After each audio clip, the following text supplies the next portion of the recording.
told you I still have one question I want to work with you. So I'm going to give you a lot of stuff to think about. Then I'll continue with chapter 7.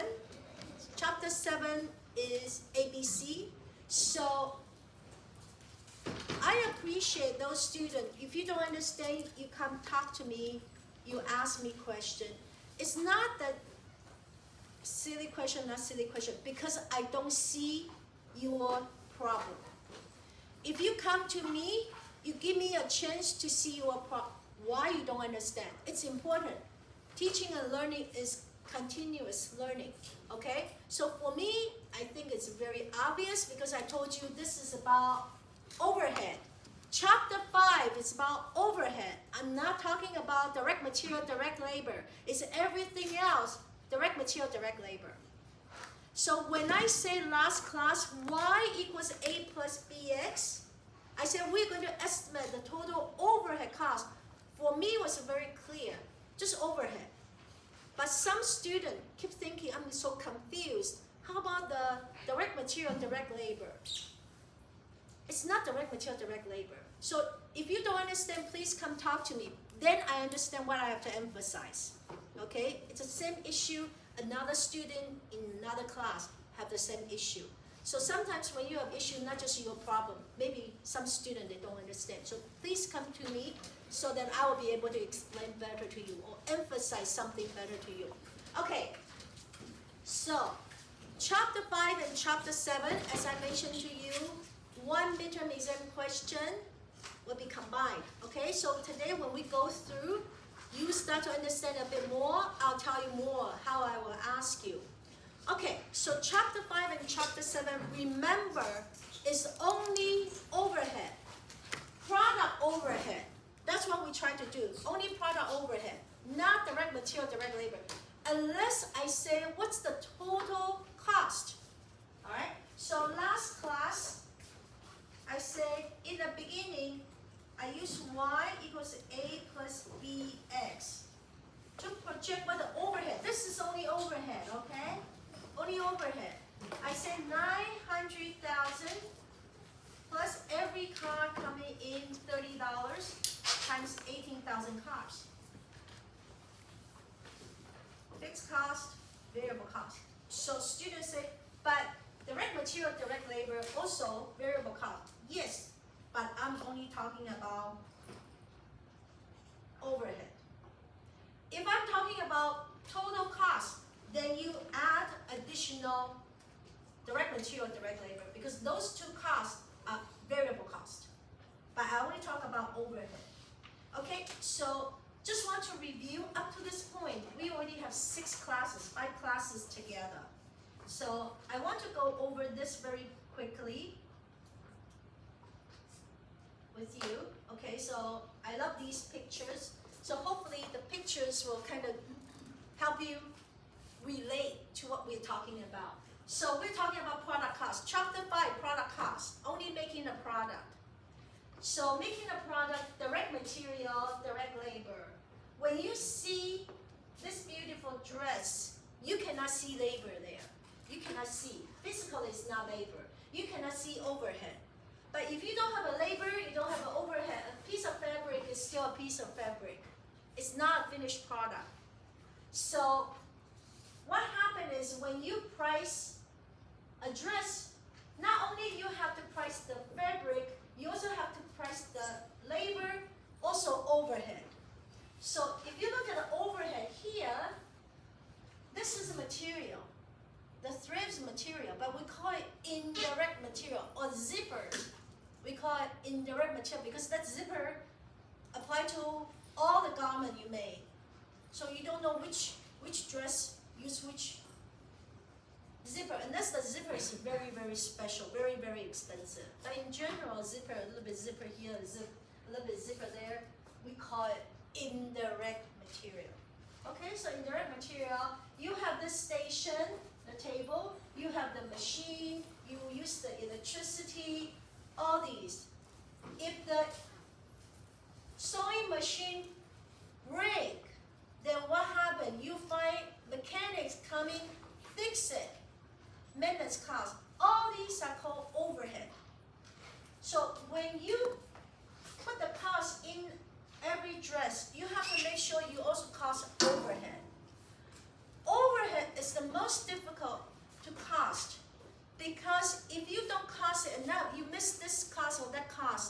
then your price will be cheaper. You're going to sell a lot. The more you sell, the more you lost. If you added wrong, you added too much, you priced it too high, nobody's buying it. So charging too much, not charging enough, not good. You have to be as close as possible. Okay, so you have to make sure you charge this. Direct material, direct labor, we call these two as prime cost at its original state. Then we need labor and overhead to convert the fabric into a beautiful dress. Okay, so that's what we try to do in chapter 5. It's about product cost. How much to accumulate product cost? Okay, here, I told you, right?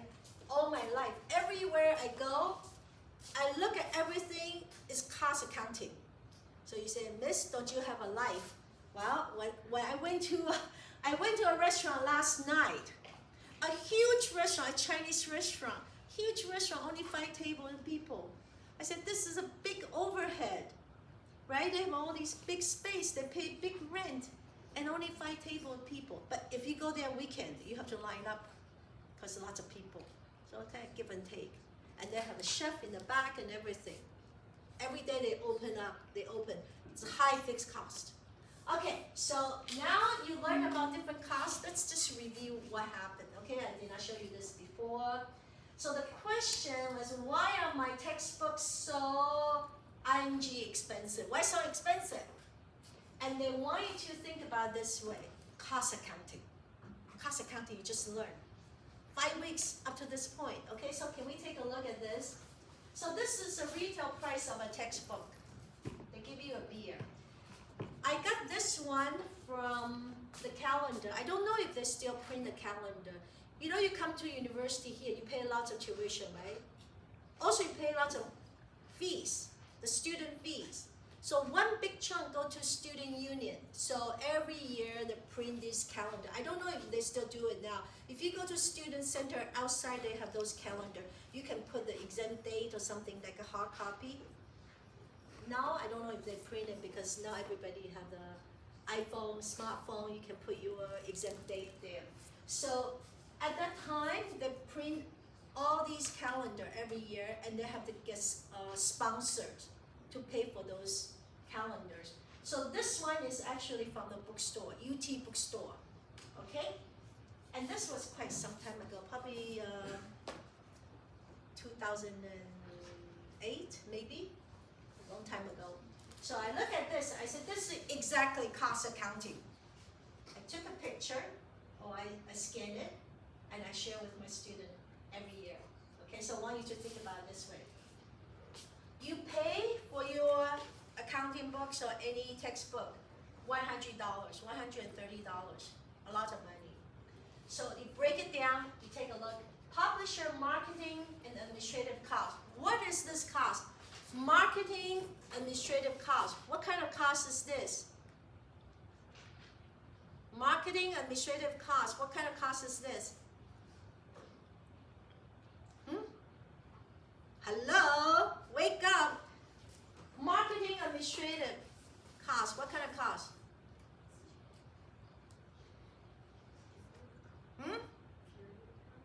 Period cost. Period cost, isn't it? So period cost can be, variable cost can be fixed cost. Can be. It's period cost. Operating expenses. Okay, now next one, publishers' raw materials and editorial cost. What's raw material? Your textbook, paper. Okay? Editorial, what's editorial? Person, reviewing, make sure everything is correct. What are these two costs?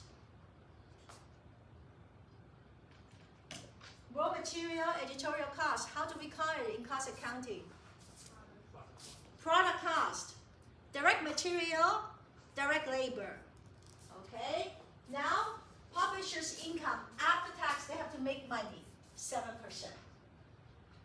Author income. So our income, I told you before, right? We don't make that much. 11.6.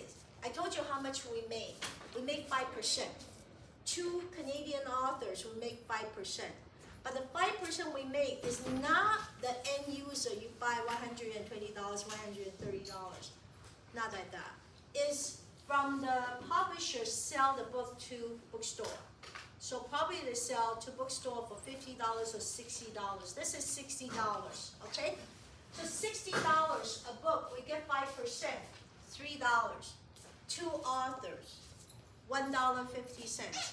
Pay government tax, less than $1 per book for the author. So writing a book is not for money-making business. There are other ways I can make more money. But being an author, being a professor, it's good to have a book, right? This is my knowledge in here. Okay, now freight, shipping from publisher to bookstore, shipping cost. Bookstore overhead. You see now you heard about overhead, right? The first one is also overhead. Overhead. So if you think about bookstore overhead, what kind of overhead the bookstore has? You go into a bookstore, what do you see? Do you see they use electricity? Is it a bookstore, the real store there? They have to pay U of T rent. They have to pay U of T rent. Okay, you're looking for your books. You have to look for the bookshelf. They have bookshelf. They pay for the bookshelf. You want to buy a T-shirt. They have a rack. They pay for the rack. So every time when they sell something, every unit of sales, they have to cover a little bit of these costs. Okay, so overhead, they charge overhead. Bookstore, income pre-tax, they have to make profit. So they say 6.5%. Anyway, so this is how we see the world from the cost accounting perspective, right? Product cost and period cost, direct costs, indirect costs, variable cost, fixed cost, overhead, or product cost. All right, so we also talk about this overhead. So this chapter 5 and chapter 7 is all about overhead, product cost, overhead. Okay, now go to this. Okay, so what we did chapter 5, last class, because your class in the second class slightly ahead of the first class in the morning, probably by 10 minutes. So I kind of slowed down the second class. I kind of catch up the first class, so now everybody's the same speed, okay? So I'm going to go over what we did last class, if you're not here last class. So last class we're talking about something called job costing. What's job costing? Is costing how much it costs to make product or services. But each product or each service is unique, customized. So the material used is different amount, the labor cost is different, of course the overhead cost is different. Process costing is every single unit product identical. So the material is the same, labor is the same, overhead. How we charge overhead? We add all the overhead together and divide it evenly, average overhead. So that's easy. But in terms of job costing, different amount of labor, different amount of material, different amount of overhead. How much overhead we're going to charge? We have to have a systematic way. You cannot say, oh, this guy look ugly, let me charge more. This guy look cuter, let me charge a bit less. You cannot do that. You have to be systematic. Use a systematic way. So what we did was, during the accounting period, you don't know how much overhead is going to happen. You only know how much you spend on overhead, all the electricity, rent, maintenance, machine, not that you pay for it, but you're going to recover. All these expenses, you only know at the end of the year. But during the year, you want to give people a quote, how much you're going to charge. You have to use an estimated number, the working number. That's what we call normal costing, not real rate. Real rate, you wait till the end of the accounting period, actual rate. Okay, so then what happened is, we talk about this. estimate how much. So I would say to you, you can use chapter 2, chapter 3 method. Y equals A plus BX, only for overhead, not for direct material, direct labor, okay? So you figure out what's the overhead cost going to be this coming year. Of course, it's not real, okay? Then you say, how many hours? Can be machine hours, can be labor hours you're going to charge.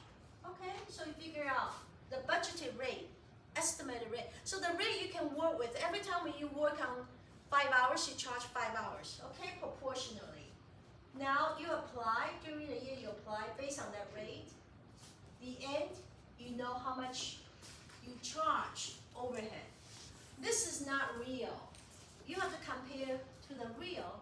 If you apply more than real, actual, you're going to have leftover. You apply too much.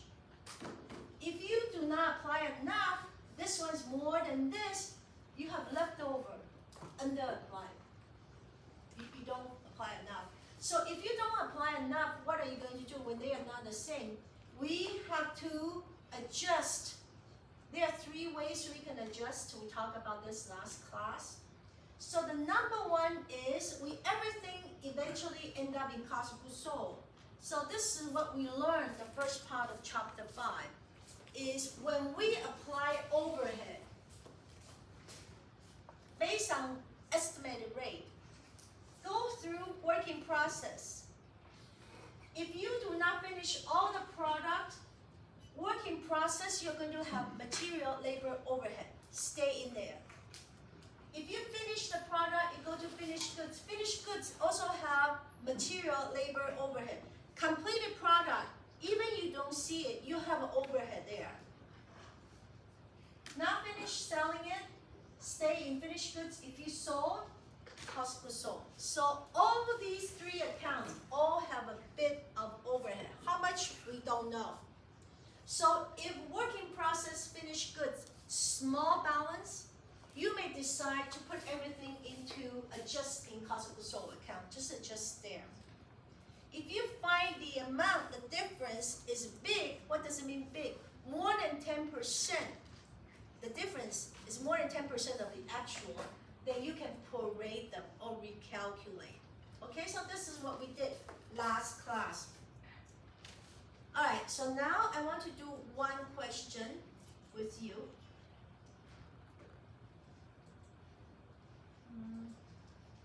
This question, I said, we did this question, cheater company, right?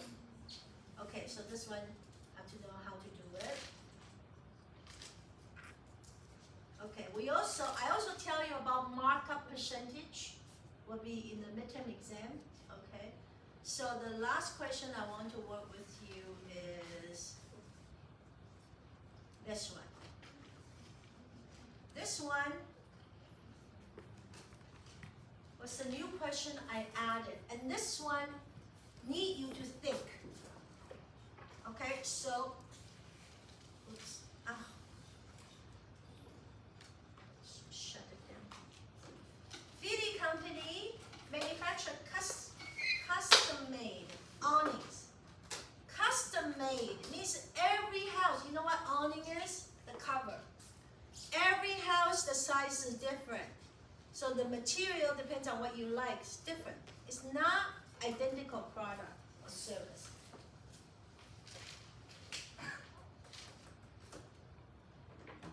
Okay, so they make custom-made awnings. Feelies use a normal costing. What's normal costing? Budgeted rate, not actual rate. Okay, now based on direct labor rate is $25 per hour. Budgeted labor hours for the quarter is 2,000 hours. The actual overhead, this is actual, to tell you the end, okay, is $32.50. The cost information for working process and finished goods, you see this here. Okay, so now,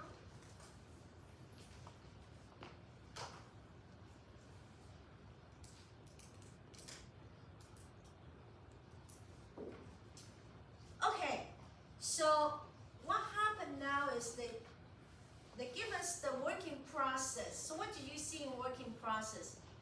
There's no leftover incomplete product before. Everything completed, everything moved to finished goods product. So in this accounting period, the company spent $31,500 for the material, spent $52,000 for the labor, manufacturer overhead. They are using normal costing, not actual, so this is using an estimated rate, $65,000. Okay? So they spend these three amounts. Manufactured. This is called manufacturing cost, the current period. So now what happened is they completed some of the product, moved into the finished goods, ready to be sold. 106. So 106 now move it in here.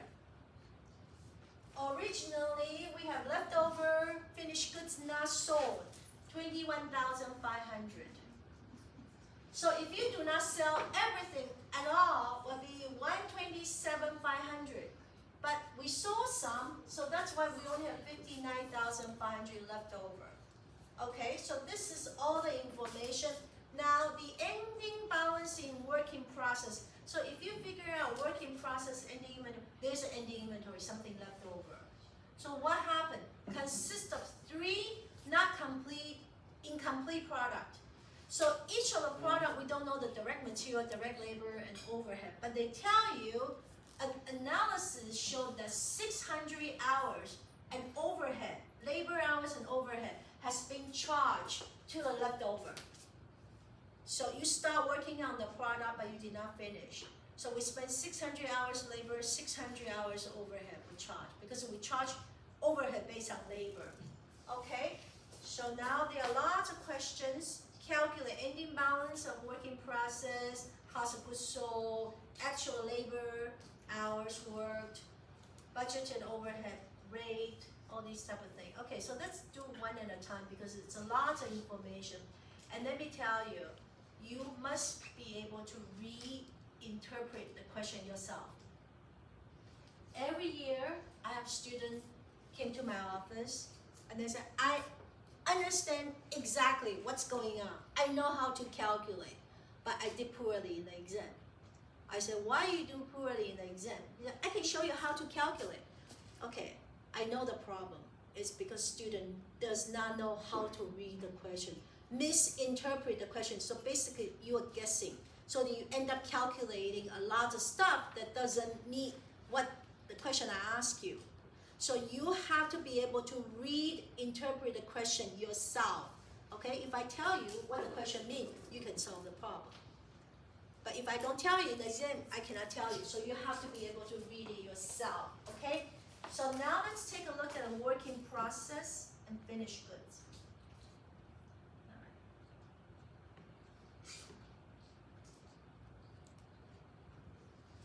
Okay, I'll move over here a little bit. Okay, working process, finished goods. So in the beginning, I have nothing left over, incomplete, everything completed. So this accounting period, we spent direct material, 31,500, direct labor, 52,000, and manufacturing overhead, 65,000. Okay, so for the current period, production cost, current manufacturing cost. If you add the 3 together, this is 147,500. The company spent this amount of money. Okay, but 106,000 already completed. This is called cost of goods manufactured. We already manufactured this amount, completed. Where does it go? Go to the next stage.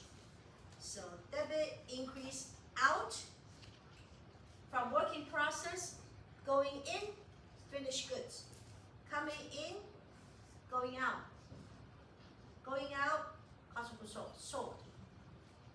So start with 21,500, 106,000.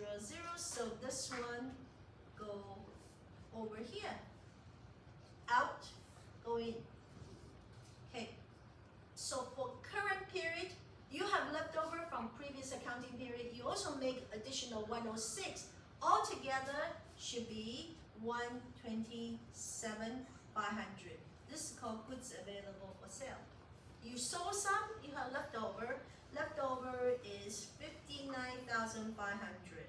So can you figure out cost of goods sold? This is cost of goods sold. Altogether, 127,500. You only have 59,500 left over. Do you know cost of goods sold? Yes or no? You know how to calculate cost of goods sold? Yes. Not difficult, right?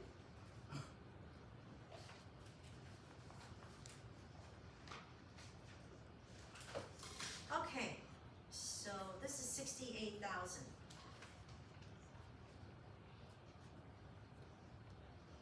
Okay, so now let's calculate the ending inventory. What's left over? Altogether is 147,500, but you move out 106, so left over is 42,500.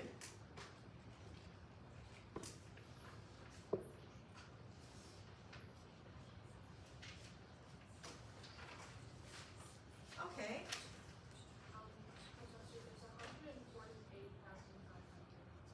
41. Say it again. For the total work in process, it's 148,500. Okay. Thank you. Miscalculated. Okay. So now we have 42,500 left over. Incompleted product. We have 3 jobs. Different kind of job. We'll start working on it. Awnings, different awnings. So this 42,500, we have 3 components. 3 jobs, each job has 3 components. So we have direct material, direct labor, manufacturing overhead. So up to this point, last class, the class before, we keep saying the ratio between labor and overhead. So you charge 1 time, you charge 1.5 times, you charge 1 time, you charge 1.2 times. So here, do I know how many times? We don't. So then, they tell us we charge 600 hours. 600 hours. Because overhead go with the labor. So overhead labor charge 600 hours. Overhead charge 600 hours. We okay with that? Okay, so do you know the labor cost? How much we pay for labor? Does the question tell us the labor cost? Does it tell us the labor cost? $25. So we pay labor $25. Okay, so it's $15,000. Out of 42,500, labor, we pay labor $15,000. How about overhead? We don't know the proportion. We don't know the ratio. So, how do I figure out overhead? Do I have an overhead number? Hello? I want you to pay attention because this is difficult. This part is difficult. How do you find out overhead? Here's overhead, 3250. What is this number? It's actual. So when you apply, do you know actual? No. So you cannot use this number. You cannot because you don't know. You are using some working number. But what is this working number?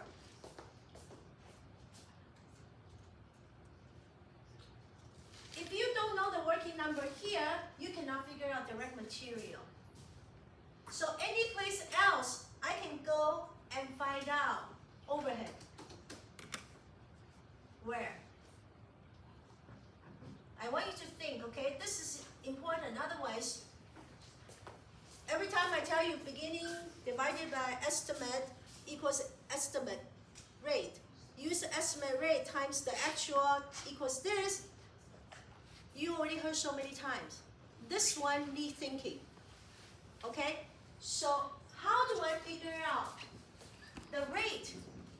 You have the information here. How do you figure out? What's the rate? Anybody, I want to see you. Anybody want to try? Got to have somebody know, because the previous two classes, some student know how to solve the problem. Anybody want to try?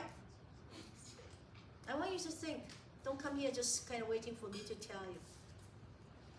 How do I figure out the rate? 600 hours, $25. Okay, so that's $15. What's the overhead rate? Estimated overhead rate. How do I calculate?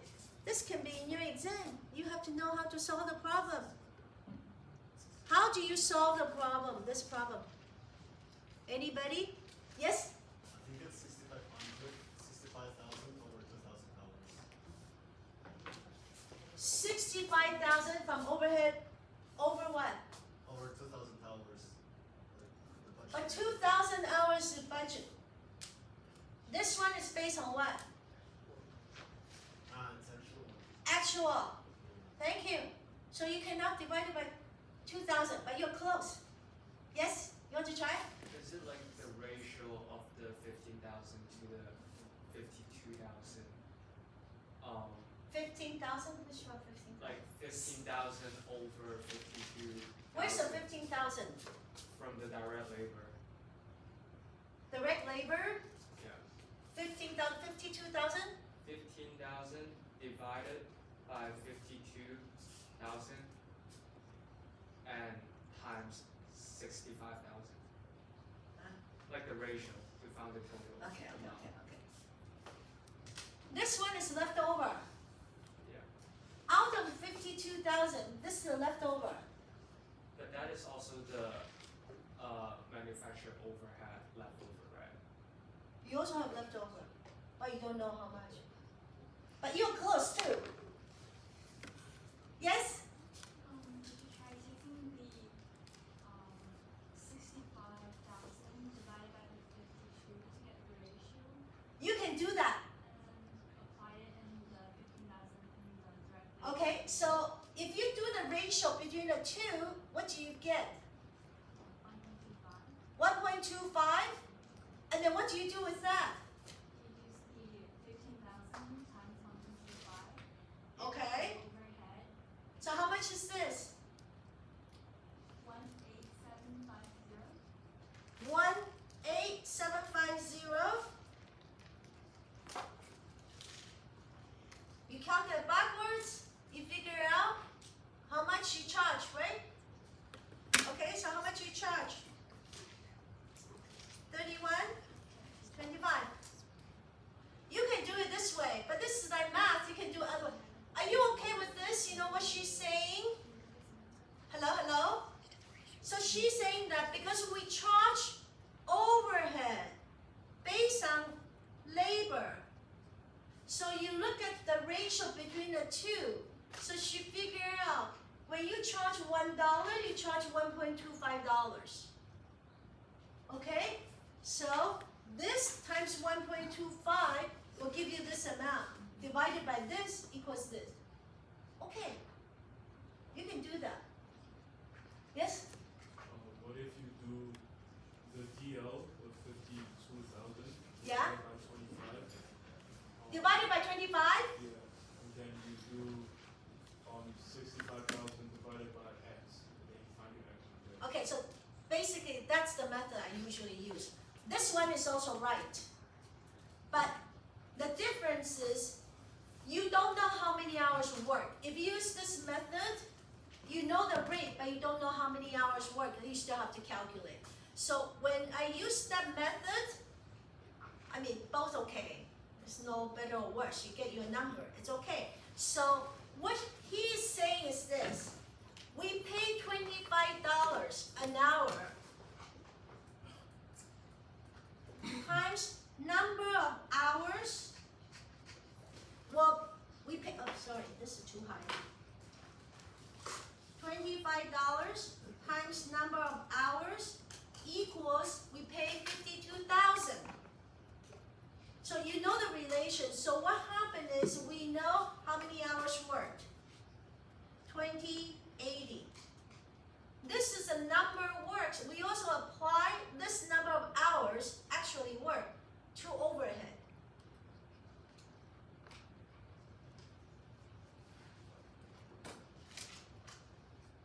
Equals this. So you calculate backwards, you figure out it's 31.25. So both methods, it's correct because if you look at the ratio between this and this is 1.25. It's exactly how you calculate here. But the difference is when you do this right away, you know how many hours actually worked. This is important. Okay, so if you do this quickly, we know this is 42,500. We can figure out direct labor, direct material. Are we okay? It makes sense to you? Very good, okay? So some of you are very quiet, but you're very, very good. I'm very happy. Okay, so here, this is 8750. Okay, so calculate ending balance of work in process. This is A1. Okay, amount of cost of goods sold, A2. Cost of goods sold. Calculate actual labor hour worked. So that's why if we use this method, we figure out 2080. If you use this method, then you have to go back to calculate again. Okay, so this is B1. Okay, now what is the budgeted overhead rate per labor hour? So this is B2. Okay, what's the total budgeted overhead cost originally? Total budgeted overhead cost. How much? Okay, I'm going to show you the overview, okay? I want you to pay attention now. Overview.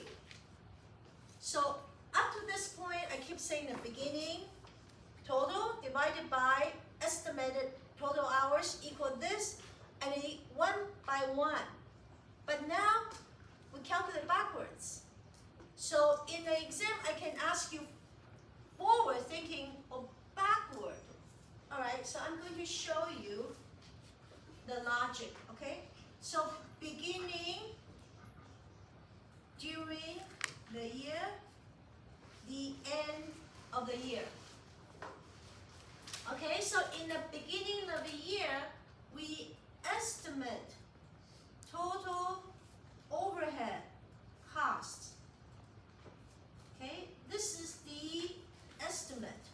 So last class I said 900,000 plus 30x. I estimate. Starting from here. Okay? Now I say divided by estimated total overhead or total hours.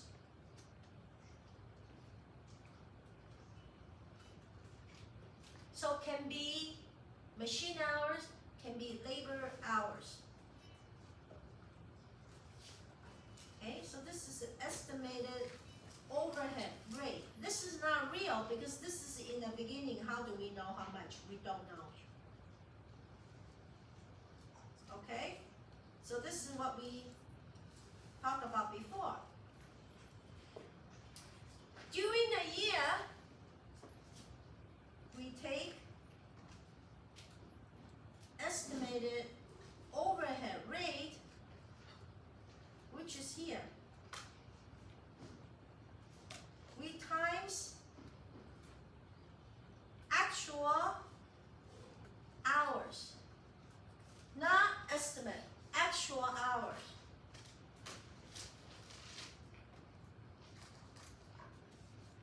give me total applied.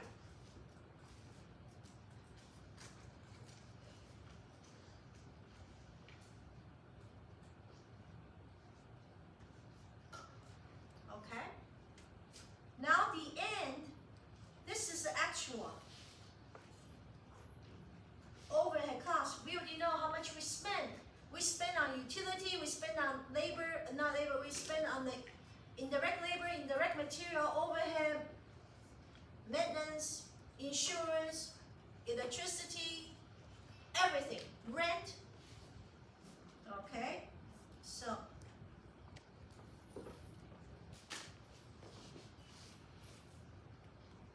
total overhead. Let me use another color. Okay? I already know how much we spend. This is the actual hours. They are the same. So if you take the actual overhead cost, so in this case, do we know? We don't know. We don't know yet. Okay? But do I know actual hours? I do. 2080. But the actual rate is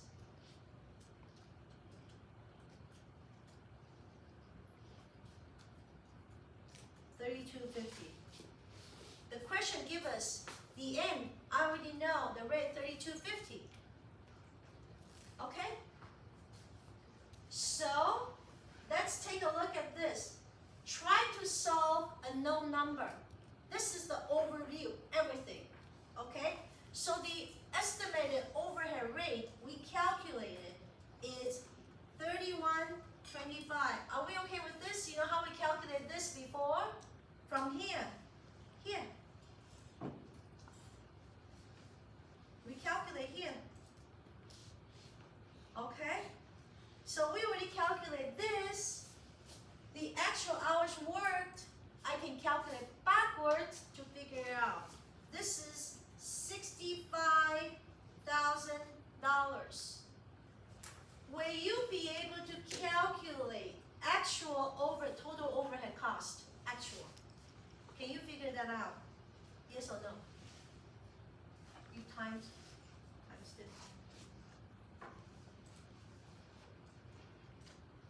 So the actual overhead we spend $67,600. So what do? We compare. Remember we said we take the applied minus the actual. You take the rate applied minus actual. So which means that each hour $1.25 short. How many hours? 2080. So $2,600 short. You did not apply enough. The cost is more, actual cost is more. So this minus this is 2,600. They are the same. Okay, so now I want you to pay attention now, okay? These two are the same. 31.25. Okay, so I want you to look. Use this number. This is the same. You use the overhead rate estimate. Okay?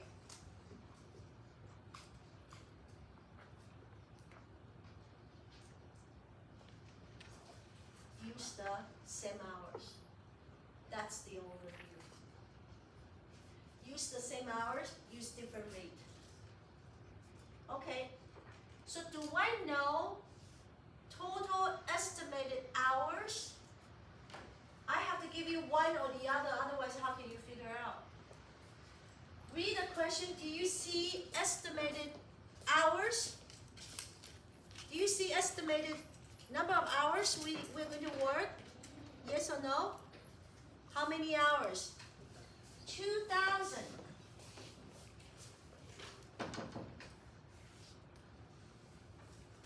So the question asks you, what's the budgeted total overhead cost? You calculate backwards. How much? 62,500. We okay with this?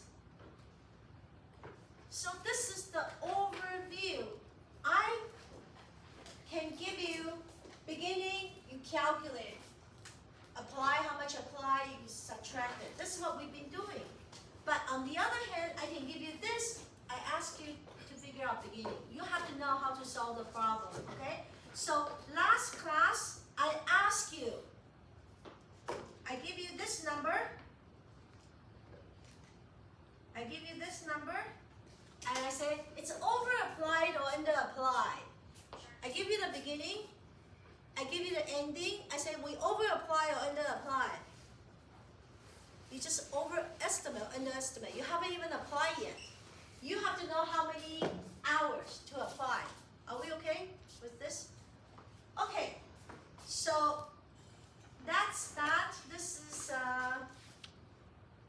is it over or under-applied? Because the number is negative, it's under-applied. You do not apply enough, you have leftover. Okay, so we have to do the journal entry. I'm going to come back to this. Calculate direct material, direct labor, overhead. Okay, so it's right here.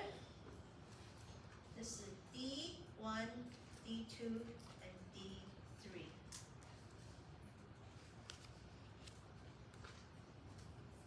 Okay, so now the last thing we have to do is to do the journal entry.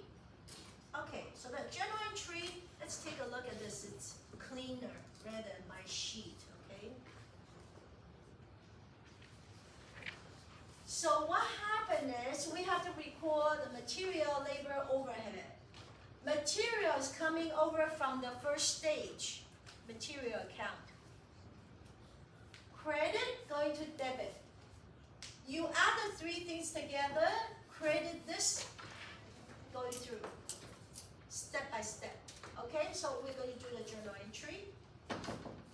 The first thing I want to do is direct material.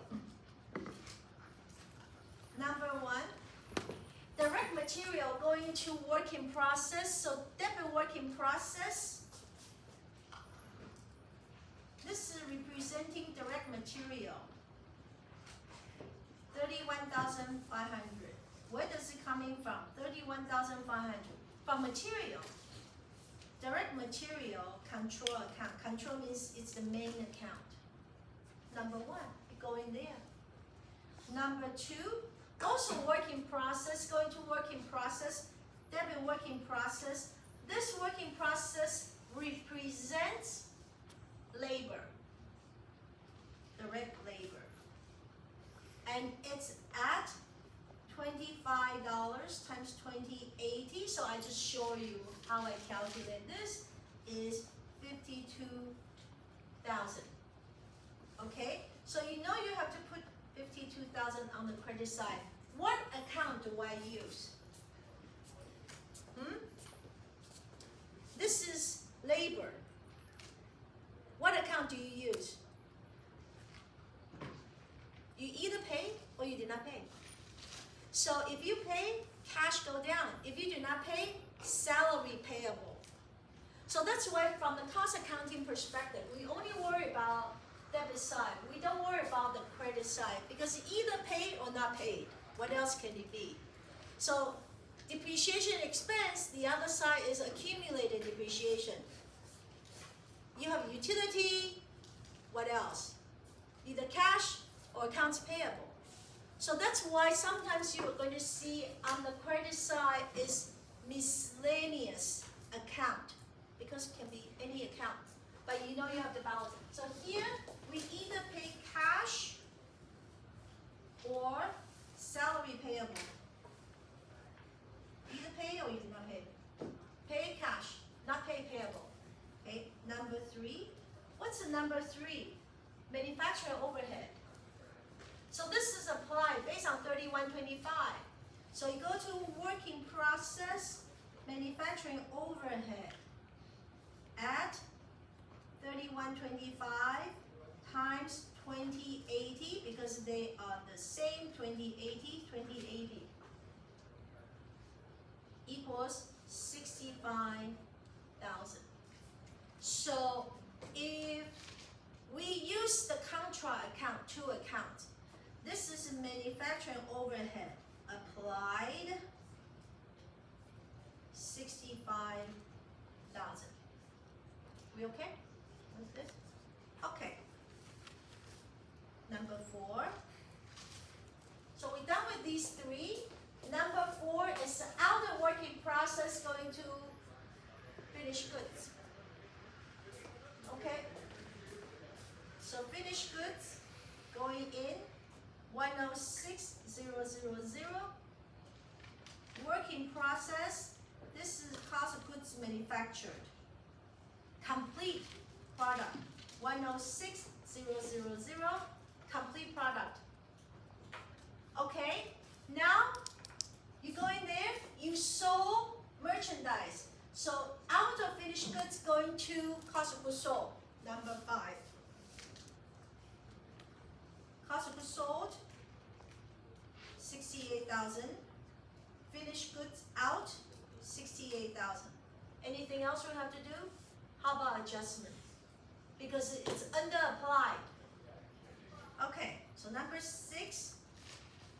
Manufacturing overhead control account. Control is actual. Actual is this amount. 67,600. We spend amount by amount. 67,600 is on the debit side. This is on the credit side. I'm going to close them. Okay. So this is 65,000. Going to close. Manufacturing overhead applied 65,000. Manufacturing overhead control. This is the actual 67,600. Not enough. 2,600 cost of goods sold. Okay. That's it. Okay. So if you think 2,600 is not big, you can put everything into cost of goods sold. Okay? So another way of doing this is one account only. Okay, so manufacturing overhead. Actual 67,600 applied 6,500 or 2,600. You want to get rid of it, you credit 2,600.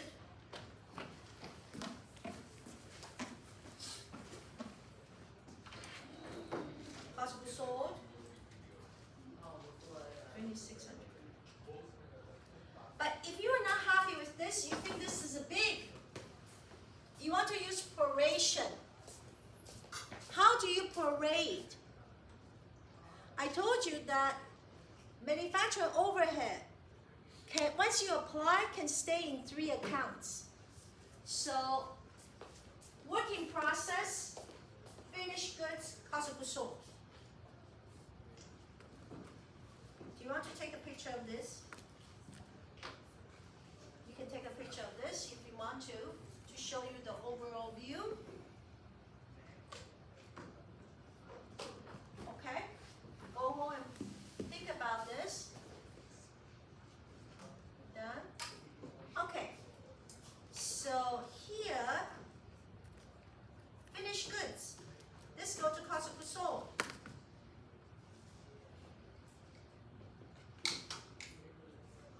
So now take a look. Take a look. Each account balance. Each of this account has a portion of overhead. But how much, we don't know. So we have to figure out the percentage based on their balance. Okay, so if you want to split this into 3 accounts, then you have to say what's the working process, finished goods, and cost of goods sold. You take the balance. This is 42,500. Finished goods is 59,500. Cost of goods sold 68,000. Okay, so altogether is 170,000. You take the percentage, 25%, 35%. Take this divided by this, divided by this, divided by this. Okay, so this is 40%. 2,600. So you're going to charge 650. Put more into working process. You put 9, 10 to finished goods. You put 1040 to cost of goods sold. If you want to split the three. Okay, so that's how we do it. Are we okay with this? Alright, so to summarize, the relations, estimate, apply, the end, actual. I'm just going to give you another set of number, okay, to summarize what we learned up to this point. Okay, so when we estimate in the beginning, during, you apply based on estimate. The end, we have actual.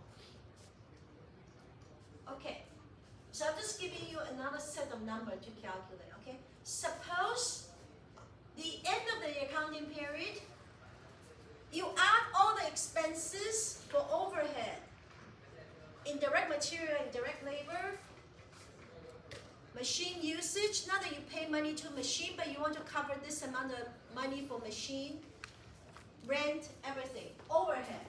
Suppose we end up spending $504,000. Okay, so you know that. You also know number of hours worked, because at the end of the year, you know number of hours worked. Suppose it's 4,800 hours. Will you be able to figure out actual rate? Yes or no? You spend 504,000, you work 4,800 hours, so you divide it by this, you know each hour costs you 105 overhead per hour. This is actual, okay? But we don't use the actual times the apply actual. We only use the hours. They are the same.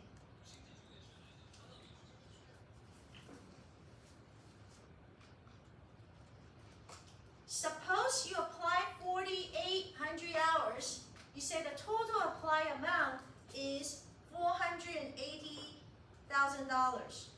Then you can figure out the amount applied. This is the estimate. This is the actual overhead rate. This is 100. So right there, you know we're supposed to apply 105. You only charge 100. You are short of $5. How many hours? 4,800. So you take this minus this. This is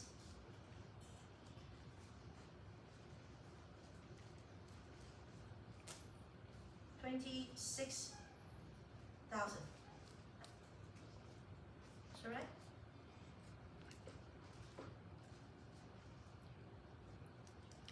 $260,000? 260,000? No. $26,000.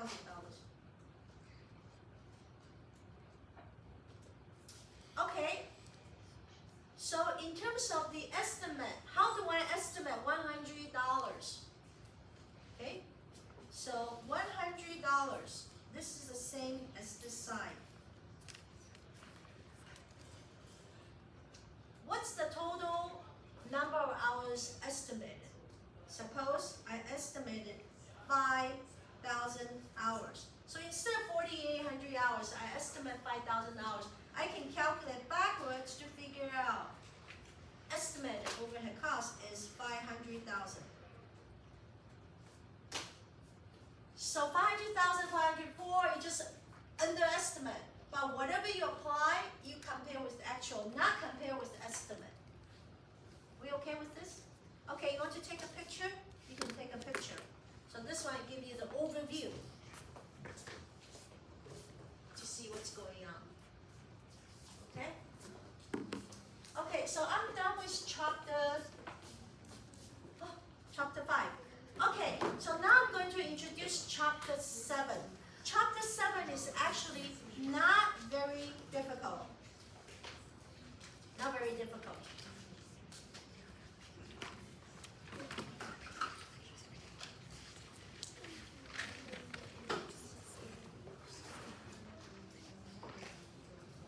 Okay, so what's chapter 7? Chapter 7 is another way of costing overhead. Remember, overhead is the most difficult part. You know, every year when we have our house, we need to have somebody maybe paint the place or maybe fix whatever. So all these handy people, the painters, okay, they know how much material they're going to charge. They know because they are experienced. Okay, they know how many hours it's going to cost. So in the past, we always see those ad on the lamppost. They say every room I'm going to charge $99 a room. I said they're going to go in bankrupt very quickly because when you paint, you need the paint, you need the number of hours, you need to tape.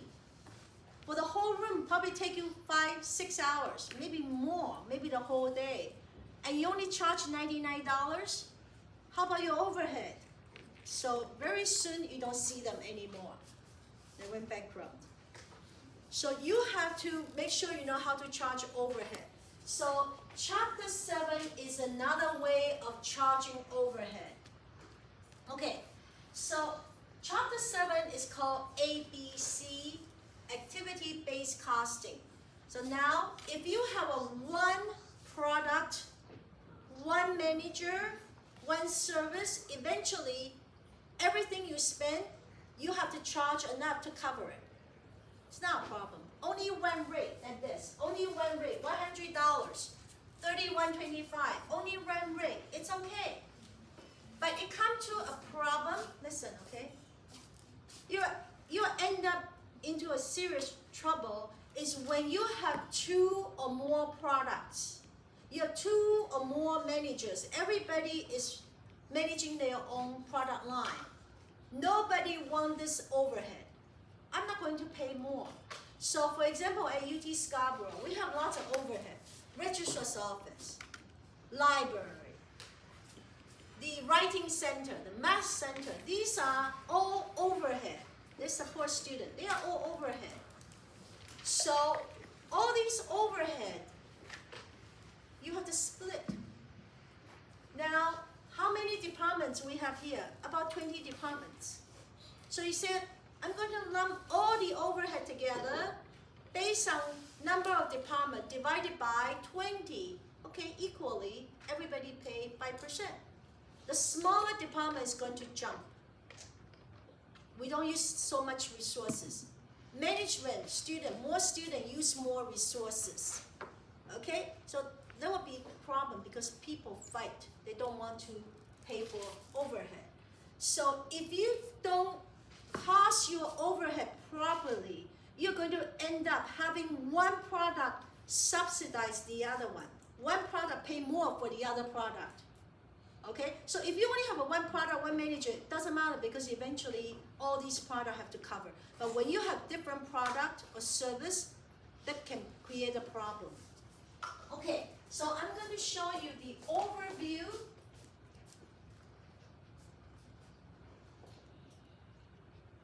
of ABC, how everything works. Okay, so the traditional method is what we did just now, chapter 5. Only one rate. We put all the overhead costs into one cost pool, one rate. Labor or machine, only one rate. Then we apply. Okay. ABC is based on activity, how much you use, based on usage. Okay? So the number 3 you're going to learn is something called cost hierarchy. So what happens is ABC, instead of putting everything into one cost pool, we're going to split into many different pools, but manageable. So cost hierarchy will tell us what level of cost, and then we group the costs together. So cost hierarchy is helping us to group the different overhead costs together. The overhead have the similar usage. Use the resources, we group them together. Implementation, we're going to do some more questions next class. Okay, so, I'll show you the picture again. So, we just went to a restaurant yesterday, last night, okay? So, look at this, this is the final product, food. Beautiful, beautiful steakhouse, right? Teppanyaki. You have fish, you have steak, you have shrimp, you have vegetable, you have noodles, you have rice, everything in there. When you are enjoying this, you do not see labor. You do not see overhead. What you see is the material. But actually, when you price how much you're going to charge this, you have to make sure you add the product, add the material. But material is raw material. You need to pay the labor. Look at this happy chef smiling at you. Look at that. Okay? You have to pay this happy chef labor cost.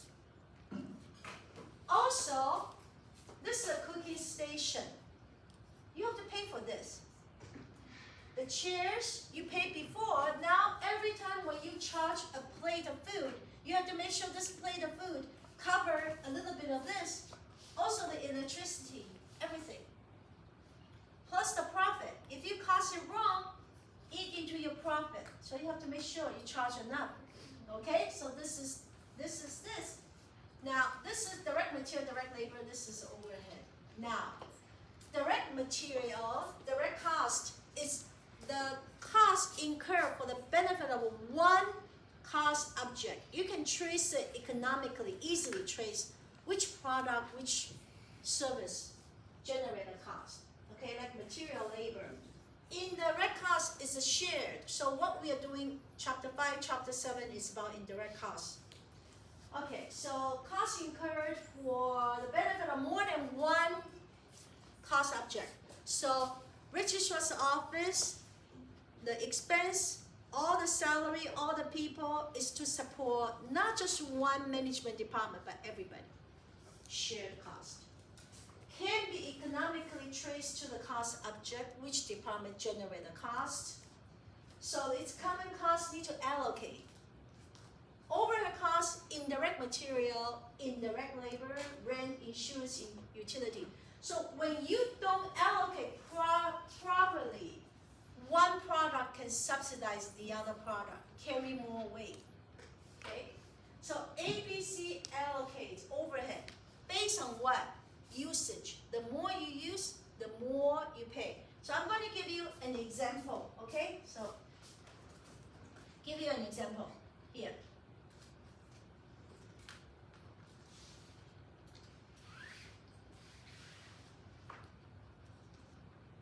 Okay, so suppose, based on traditional method, okay, estimated total overhead cost in the beginning, let's say $1 million.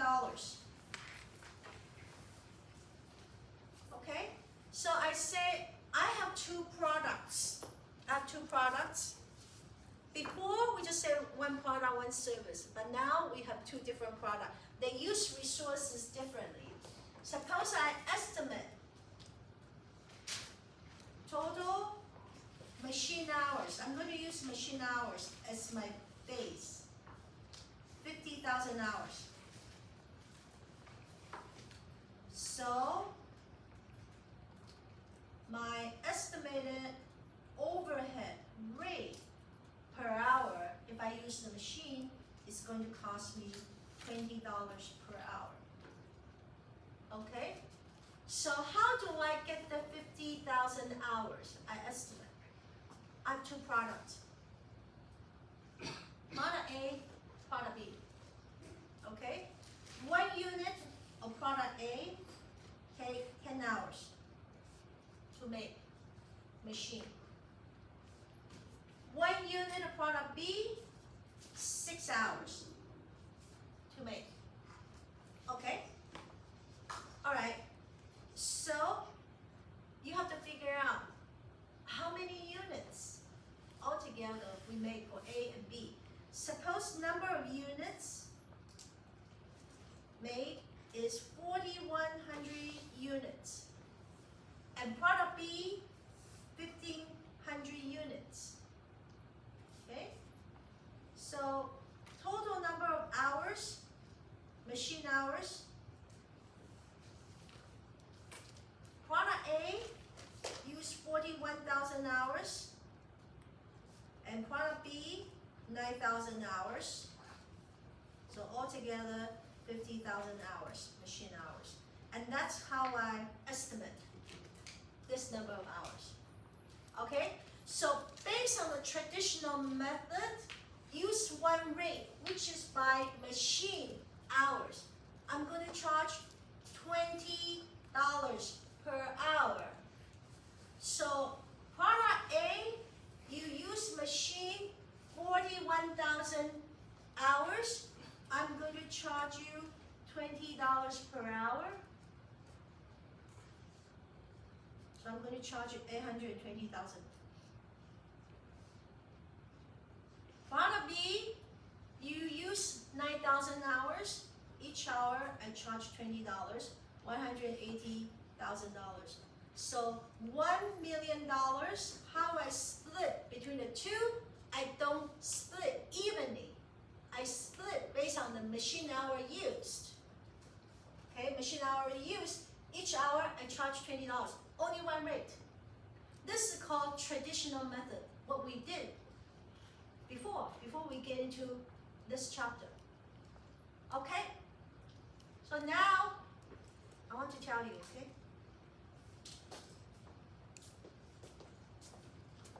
ABC is actually quite easy.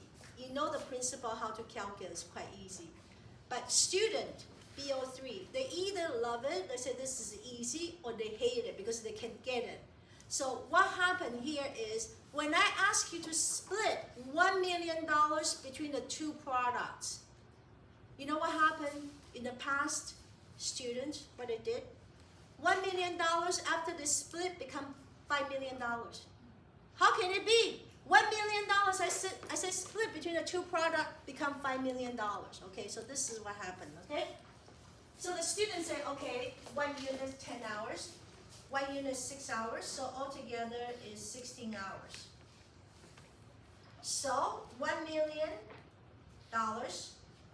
divided by 16 hours, that is 62,500 per hour. So the times, the more the time, the more, the bigger, the bigger, bigger. I want you to use common sense when you're doing an exam calculation, okay? Don't try to quickly calculate. You have to understand what the question is asking you. Is it possible for the whole company, for the whole year, only work for 16 hours? Is it possible? No. So why do you divide it by 16 hours? And you split, how can it be? It's not possible. Okay? So you have to really figure out what's the total number of hours. One extra step of calculation. This is where students in the past made a mistake. Okay, so how about ABC? Okay, so because these are two products, they use different machine hours, but you have to figure out what generates $1 million. Okay, so that's why we need cost hierarchy to help us split the overhead into different cost pool. The more, in a sense, the better, but you don't want to have a lot. The amortization, the maintenance, the insurance, the rent, utility, all these type of things, all overhead. The company may have 30, 40 overhead. You don't want to have each overhead as one rate. You don't want that. It's too many to handle.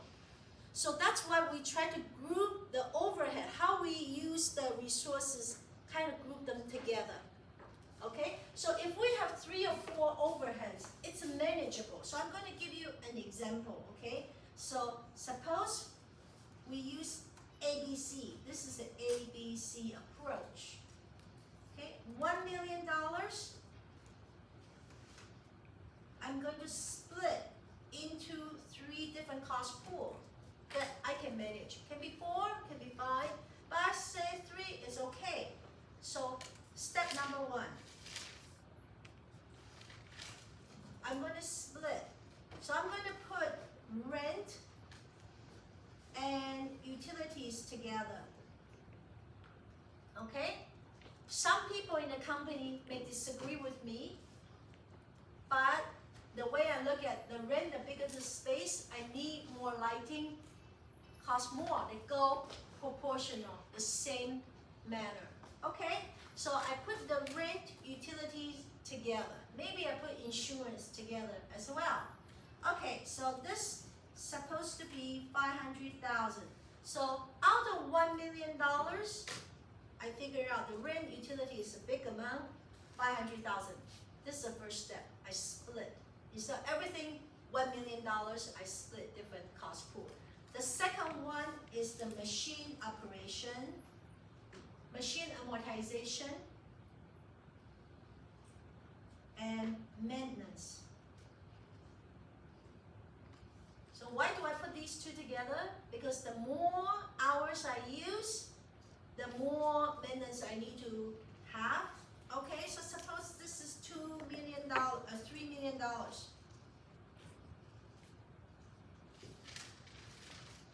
Oh, sorry, $300,000. Sorry, $300,000 because 1 million altogether. The last one is called setup.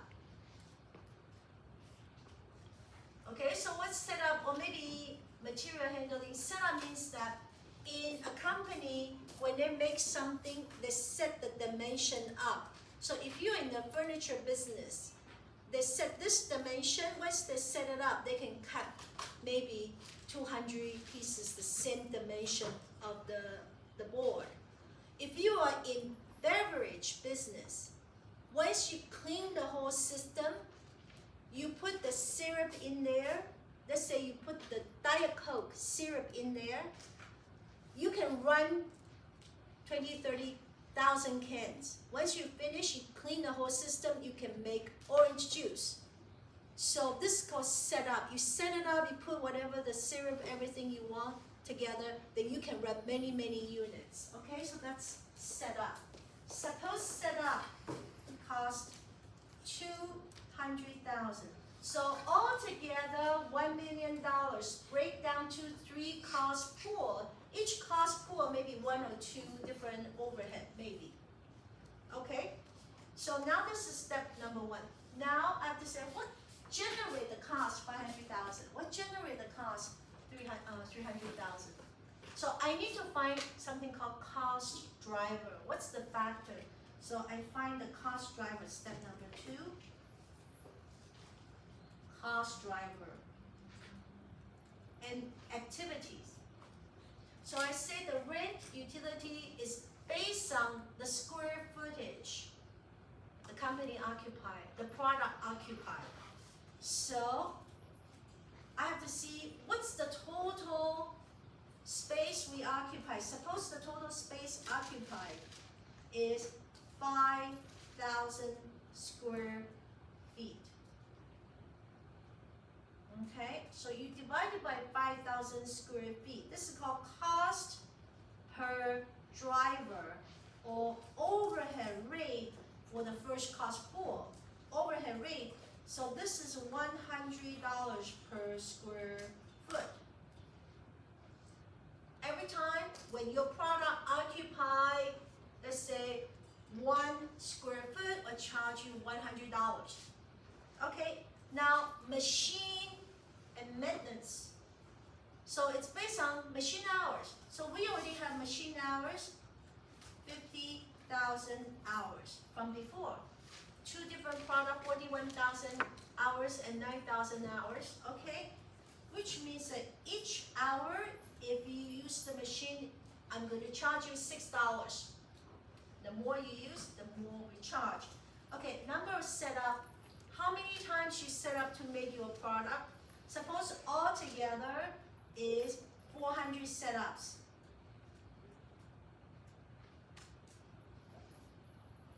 Okay, you set a dimension, set up. Which means that each time when we set it up, it costs $500. Okay, so how do I split $1 million to 2 products based on these activities? Okay, so I have product A and product B. The first one is the rent and utilities. Yes? So for the third cost pool, the cost driver for setups is the amount of setups? Yes, the number of setups. So the whole year, they set it up 400 times. And then you have 2 products. How many setup do you request to be done?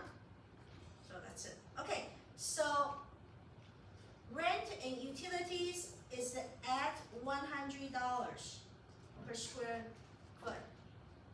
Machine and maintenance is at $6 per hour.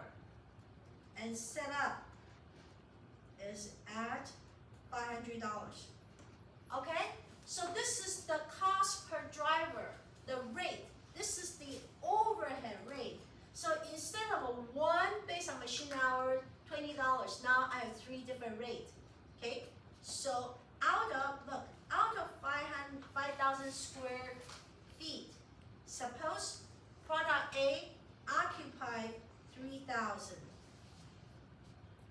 Product B, 2,000. So that's 2 together, 5,000. Okay, so you times this, you times this. So I'm going to charge 300,000 to product A. I'm going to charge 200,000 to product B. So total back to $500,000, not more. So 500,000, how do I split between the 2? Is 300,000 and 200,000. Okay, now machine usage.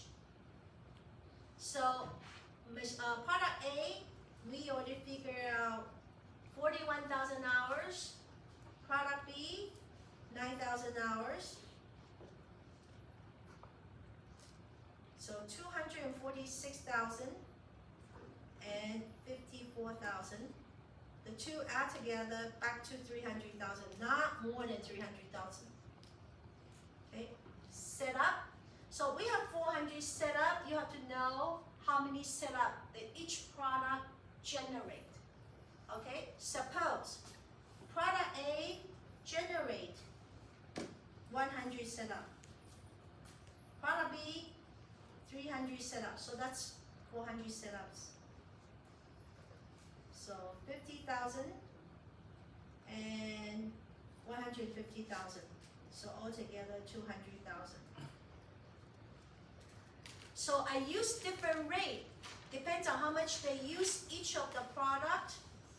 Then I times. Okay. So now I add them all together.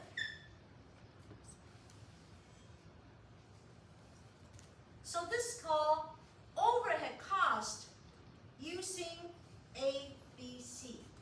So you add all these together. This is the overhead cost based on ABC charged to product A. This is charged to product B. So you add them all together. This is 596,000 and 404,000. All together, it's $1 million. Okay, now look. If you use traditional,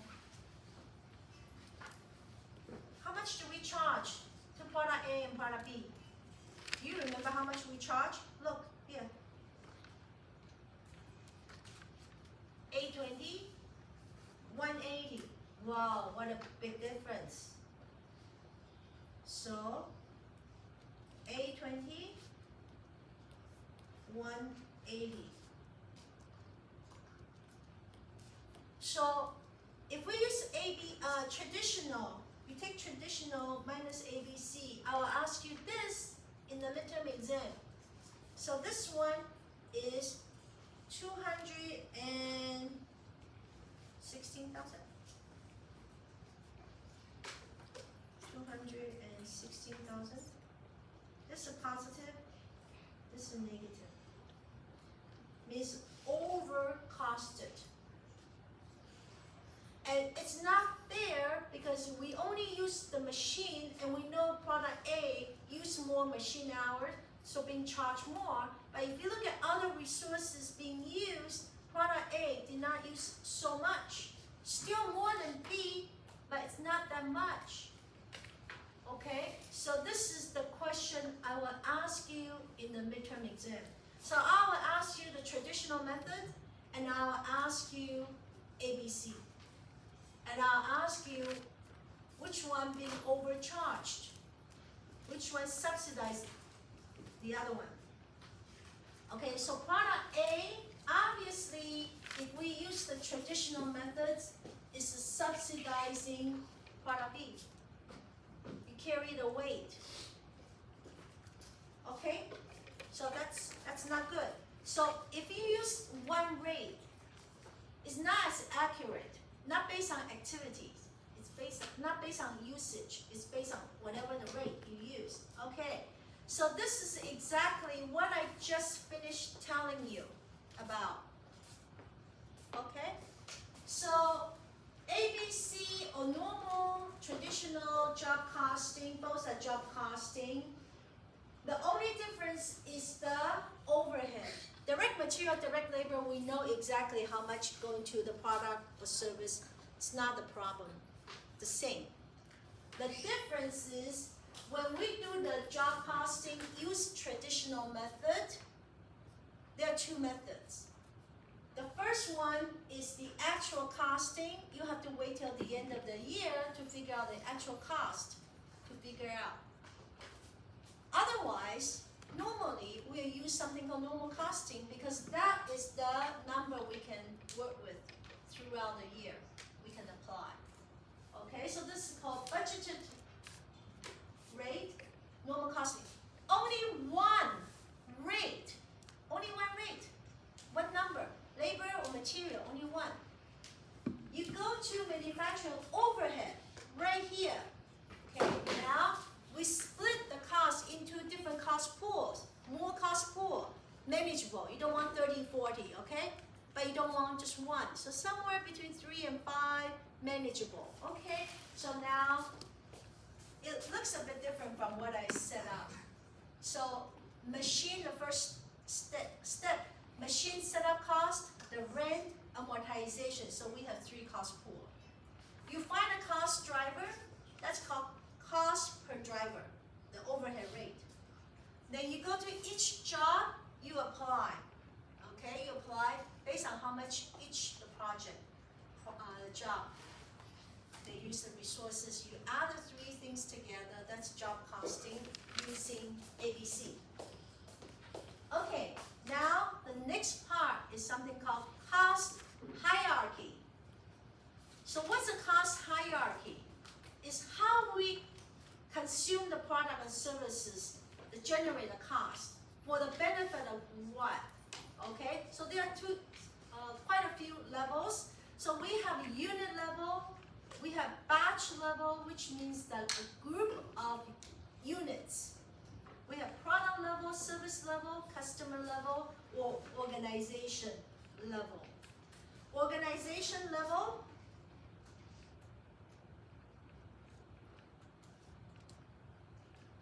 it's the same as a facility sustaining.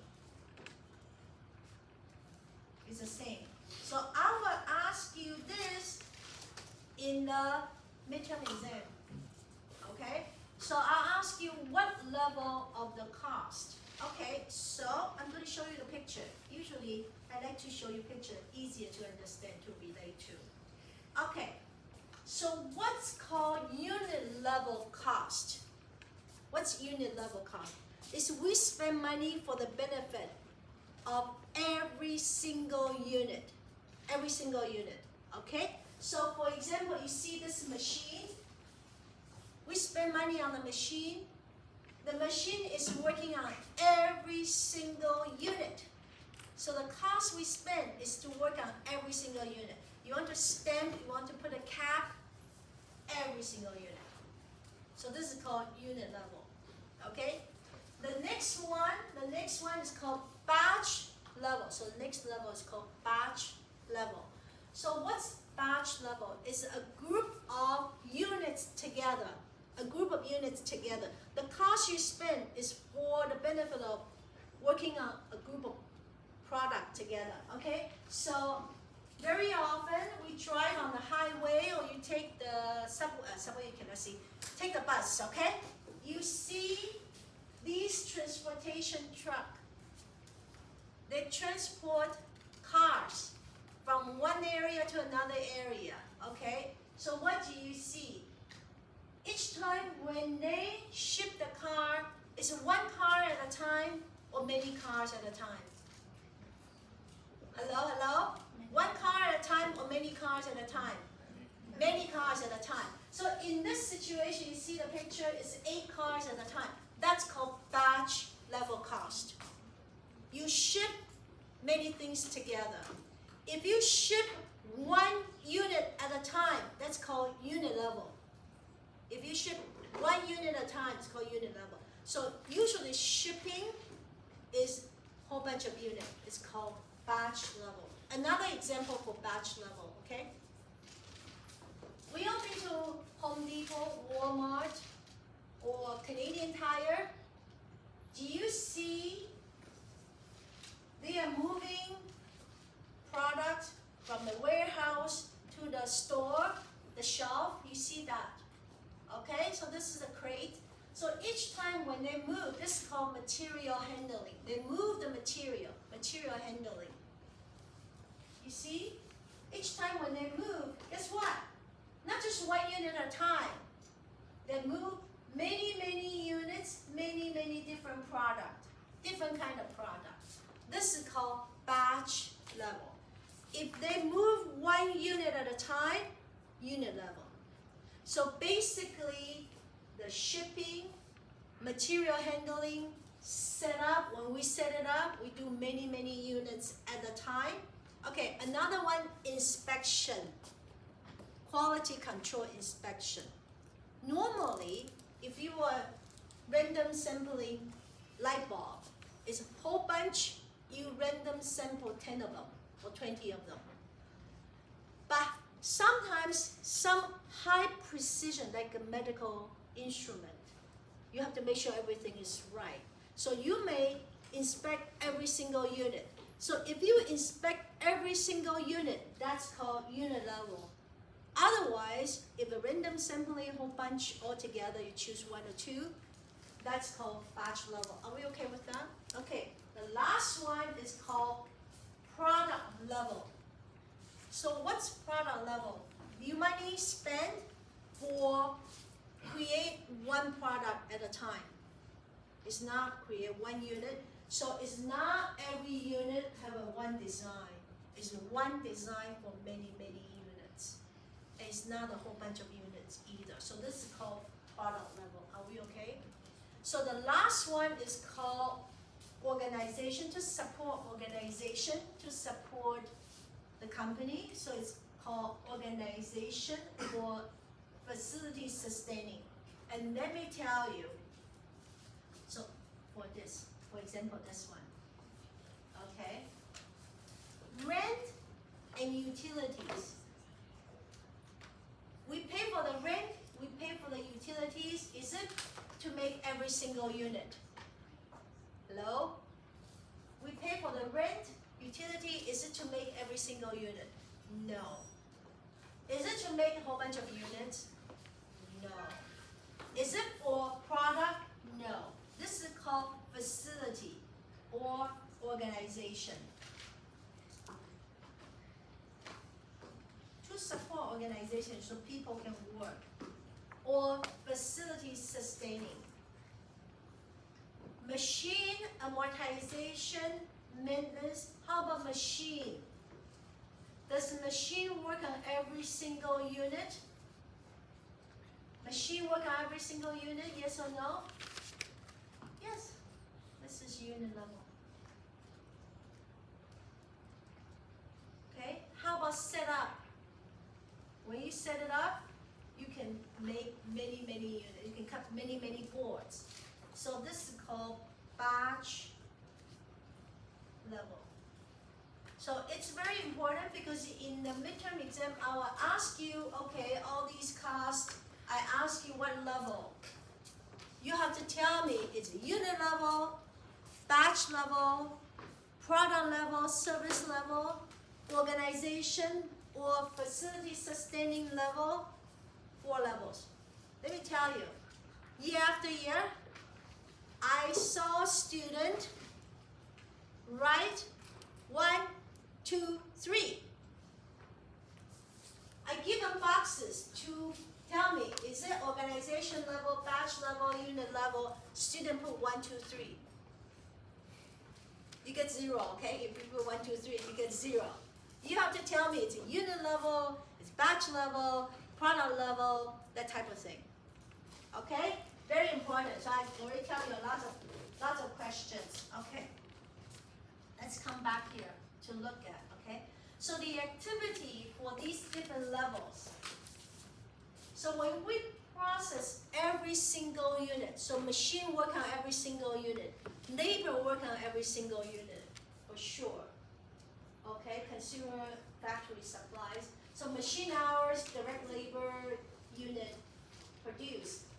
Batch level, a bunch of units. Okay, so sometimes, even though there are quite a few overhead costs belong to batch level, but sometimes some product will use resources very differently. You don't have to put them together just because they are both batch level. You can still split, have their own overhead cost, overhead rate.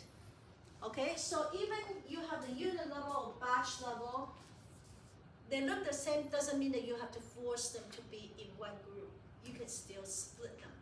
Okay, so processing purchase order, when you put a purchase order to buy something, you don't do 1 unit at a time. You don't do 1 product at a time. What do?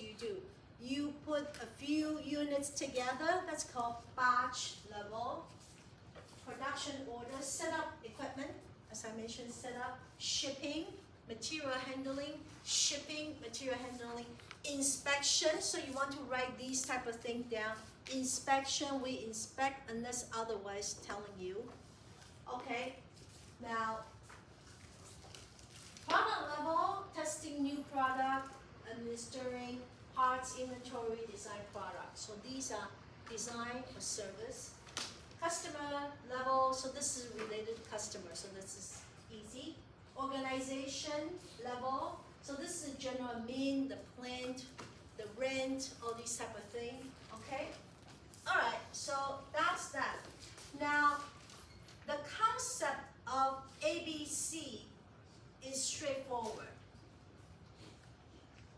Okay, so you know, first step is to split the cost into as many cost pool as you can manage. Then the second one is you find a cost driver for each one, you figure out overhead rate per cost pool, then you apply. Okay, so it's not very difficult, but in reality, so this one I will ask you in the midterm exam, the pros and cons of ABC. Even you don't have to work on the question, I will ask you pros and cons of ABC, ABM, activity-based management, 4 marks. The other 4 marks, DOL, I told you that already, right? So without knowing how to calculate, you already have 8 marks, okay? All right, so I'm going to go over this and I review the DOL for you, okay? So the benefit of using activity-based costing and activity-based management is, first of all, as we talk about, it's based on activities, based on how much you use. So it's better costing because based on activity, you said this, okay? Based on resources used, it's more accurate in costing. If it's more accurate, it leads to better pricing. If it's a better pricing, lead to better performance evaluation. How so? You have two managers. One is subsidized the other one. So this manager look good, this manager doesn't look good. Well, that's not good. So if you have a good system to separate the cost, to allocate the cost, then you will be fair. So lead to, listen, better costing, match activity, resources being used, okay? It's better costing, better pricing, better performance evaluation, more accurate performance evaluation. Okay, now number 2, what happened is, what did I just tell you here? We split into different cost pool. So it's become very transparent. Before we lump everything together, good or bad, all in there. Nobody knows what kind of cost. Now we split different costs, become very transparent. If there's any non-value added cost, waste, you can pinpoint, hey, what happened, this production line, why do we have this cost? How come this cost is so much? We can try to find a way to eliminate, to improve the process cost. So you have this. Provide detailed understanding of the practice using in their effect on cost, quality, and time. It helps company to assess non-value add. So some of the costs you just waste, okay? So we can identify non-value added activity in production process, determine whether they can be eliminated, okay? By creating better understanding of the organization, help company to determine which particular practice need to be improved. So maybe we have lots of waste because some reason. Let's do something about it because it's become transparent. Okay, so this is the positive side of the pros. I will ask you to give me 2. Each one mark. Cons, negative. Okay, so what happened here is very simple to understand, right? In theory, very simple to understand. We split into different cost pool, we find a cost driver, rate, apply, easy. But in real life, what's difficult is different people have different opinion. So when we put the rent utility together, some people may say, no, utility shouldn't be put together with the rent. So they argue, they discuss, they argue, they spend lots of time, okay? Why do you put a machine amortization and maintenance together? It doesn't make sense. People fight. So it takes a lot of time to analyze. Can be very time consuming, very costly, okay? To implement this, sometimes the company use software, computer software to help. People learn new software, stress, more stuff to learn. Why don't we just put everything together? One rate is good. Why do we have to have so many rates and stuff? Increase the stress. People resist, want to change. The last one is sometimes when you use ABM, activity-based management, as the control, make sure everything is doing okay, sometimes may not be appropriate. That's all you say. There are 3 things. Okay, I have 4 minutes. So DOL, so okay, midterm exam, the second question. So you have the basic idea, right? I just haven't have a time to do the question with you. So when you come back on Tuesday, I will do the question to finish chapter 7. Okay, so the fourth question, the short answer question, I did not tell you, right? Okay, so now you have idea what's going on. So I will ask you using traditional method to figure out the overhead rate. And I'll ask you to apply, okay, maybe 1 job, maybe 2 jobs, whatever. Okay. Then I'll ask you to figure out ABC, different rate. Different cost pool, different rate. And then I ask you, use different rate, apply to different jobs. So how much you charge to each job, just the overhead.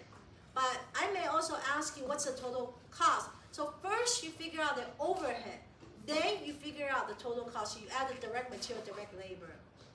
Okay, so you add them together, then you compare using traditional, using ABC. You tell me is it overcharged or undercharged. Okay, so that's one question. So when you come back next class, we're going to do one big question. Okay, so you want me to tell you DOL one more time? Okay, DOL, high DOL, meaning the company, you have no choice. You have high fixed cost. High fixed cost, you have a contribution margin minus a big number. You have a smaller earning before tax.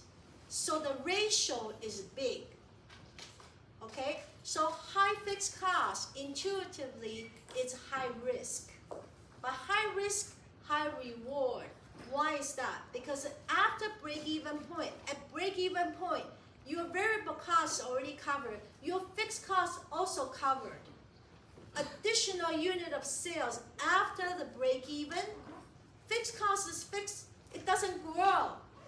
Fixed cost doesn't grow after the break-even. Only the variable cost will grow with the sales. So the percentage of variable cost is small. You're going to have a lot of profit left over. Another way to look at it is because the fixed cost is fixed, doesn't proportionally go up. So the more units we sell, you spread out more unit. Fixed cost per unit is much smaller. That's what you said. 4 marks. Or 2. You answer 2. So 2 and 2 marks. Okay, 2 points. We okay with that? So please go home, do some exercise, do some work. I know you have the project due, right? This week. So please do some work. Everything's manageable, right? Did you practice a question? You did. Oh, attendance sheet. Everybody.